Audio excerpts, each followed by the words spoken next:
Hello friends, welcome to Defence Matrix. तो आज हम बात करने वाले हैं एटैक्स के दूसरे कस्टमर के बारे में। तो एटैक्स के दूसरे कस्टमर को लेकर जो कॉन्ट्रैक्ट नेगोशिएशन है वो स्टार्ट हो गया है। तो ये जो दूसरा कस्टमर है इसको चीज़ें बेच पाना बहुत ज़्यादा मुश्किल होता है। तो ये कस्टमर ऐसा है जो कि अपनी रिक्वायरमेंट्स को अधूरा छोड़ सकते हैं, लेकिन जो भी इक्विपमेंट अपनी रिक्वायरमेंट को पूरा करने के लिए प्रोक्योर करते हैं उसमें कम से कम ट्रायल्स और टेस्टिंग में ये 2 से 3 साल मिनिमम लगाते हैं। और उसके बाद भी हो सकता है ये कहें कि मज़ा नहीं आया, इसको थोड़ा और मॉडिफाई करो, वो विदेशी बढ़िया है। और फिर देसी विदेशी के चक्कर में 2-3 साल और बर्बाद किए जाते हैं और अल्टीमेटली फिर नई रिक्वायरमेंट के साथ RFI निकाली जाती है। उसके बाद RFP आती है और फिर उसके बाद ट्रायल्स और टेस्टिंग का पीरियड चलता है। तो बहुत मुश्किल है इनको कोई भी इक्विपमेंट बेच पाना। तो आप समझ गए होंगे ये जो एटैक्स का दूसरा कस्टमर है ये हमारी खुद की इंडियन गवर्नमेंट और इंडियन आर्मी है, जिनके लिए ये सिस्टम शुरुआत से ही डिज़ाइन किए गए थे। लेकिन इंडियन आर्मी से पहले अर्मीनिया को ये चीज़ समझ में आ गई कि हमारी अर्जेंट रिक्वायरमेंट है और उसके हिसाब से ये सिस्टम हमारे लिए ठीक है, हम इनको जल्द से जल्द प्रोक्योर कर लेते हैं क्योंकि लड़ाई का भरोसा नहीं है। लेकिन इंडियन आर्म्ड फोर्सेस ऐसी मेंटालिटी की नहीं है। तो भले ही हमारी रिक्वायरमेंट दशकों तक पूरी हो चाहे ना हो, चाइना भले ही सर पे चढ़ा हो, लेकिन हम अपने इक्विपमेंट को प्रोसेस के हिसाब से ही लेंगे और इन सर्विस इंप्रूवमेंट हमें नहीं चाहिए, हमें शुरुआत से ही परफेक्ट इक्विपमेंट चाहिए। खैर आगे बढ़ते हैं और ये न्यूज़ आपको बता दें कि करीबन 307 indigenous advance towed artillery gun या फिर एटैक्स की रिक्वायरमेंट इंडियन आर्मी ने सामने रखी है, जिसको लेकर कल्याणी ग्रुप के भारत फोर्ज द्वारा नेगोशिएशन स्टार्ट कर दिया गया है मिनिस्ट्री ऑफ डिफेंस के साथ।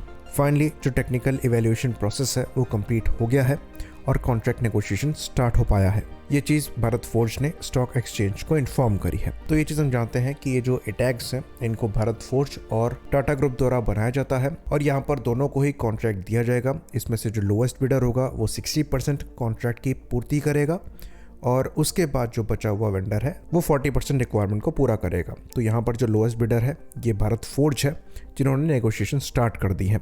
वहीं पर टाटा द्वारा भी कोशिश करी जा रही है भारत फोर्ज के प्राइस को मैच करने की। तो ऐसा मानकर चला जा रहा है कि हो सकता है ये जो नेगोशिएशन है वो इस फाइनेंशियल ईयर में ख़त्म हो जाए।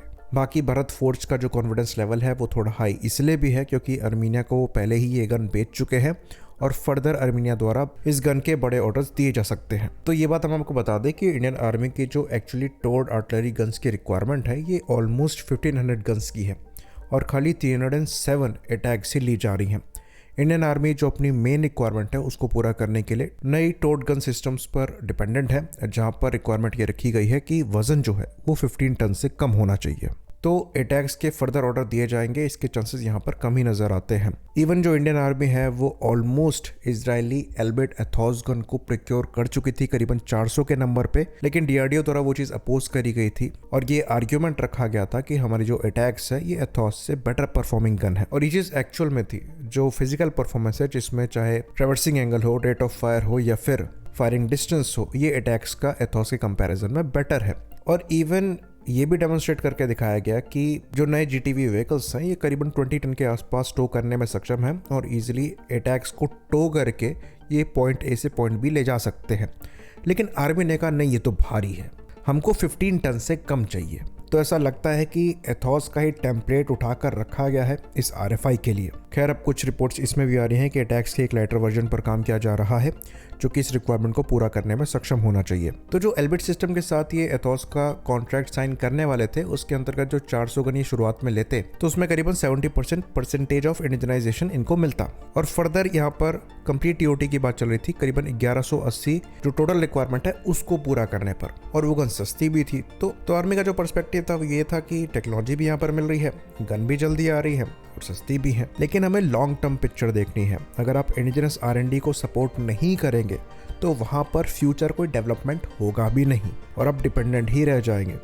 तो भले ही इंडिजिनस प्रोडक्ट आपके थोड़े महंगे हों, थोड़ा बहुत रिक्वायरमेंट से ऊपर हों, लेकिन उन्हें सपोर्ट करना ज़रूरी है। तो यहाँ पर बहुत ज़रूरी है कि जो 307 गन्स ली जा रही हैं उनको तो पहले जल्द से जल्द इंडक्ट किया ही जाए। फर्दर जो इंडियन आर्मी ने रिक्वायरमेंट रखी है उसको भी इंडिजिनसली डेवलप्ड गन से ही पूरा किया जाए।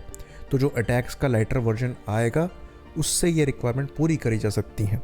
इंपोर्ट भले ही यहाँ पर आपको बेटर दिख रहा हो अगर आप एक कस्टमर है उस पर्सपेक्टिव से, लेकिन फ्यूचर के लिए आपका R&D बेस स्ट्रांग होना चाहिए और वो तभी होगा अगर आप इंडिजिनस डेवलपमेंट को सपोर्ट करेंगे।